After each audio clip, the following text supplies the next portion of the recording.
world-class painting, touch of history. Every side and site is a work of art. Ganito ang vibes pagpasok pa lang sa Lian Art Museum sa Bangao, Barangay Bakaking Sentral, Baguio City. Sa mga naglalakihang porcelain base mula pa sa Ming Dynasty hanggang sa mga paintings at mosaic, tila marerelax ka. Perfect getaway para sa inyong romantic date. Ika nga, tara, museum date. Kaya naman sila Nanay Edna at Tatay Jaime, break muna sa Apo duties to celebrate Valentine's. Advance celebration na rin ito sa 50 taon nilang pagsasama. Napakaganda, ang sarap sa feeling, kumbaga. Bilang group ng Ambyong Barangay, we are so happy to join like this moment. Intact ang respeto namin sa bawat isa. We love each other.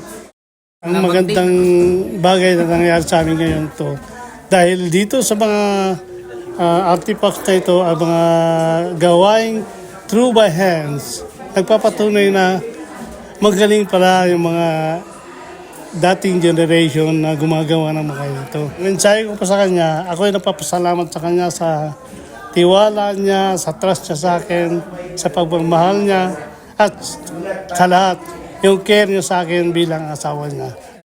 Perfect breather din ito sa mag-asawang sina Nanay Marilo at Fernand. Perfecta na piniktikan.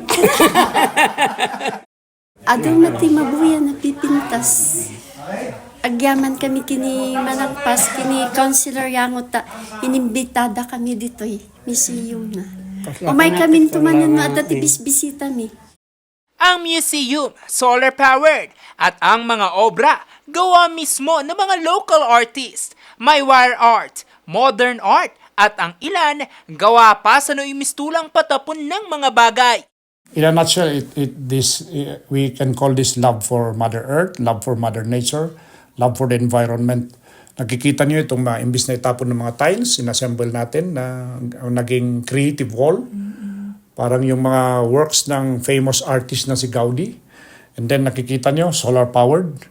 That means environmental friendly tayo. We're doing this because of our passion and our advocacy to make Baguio truly creative cities.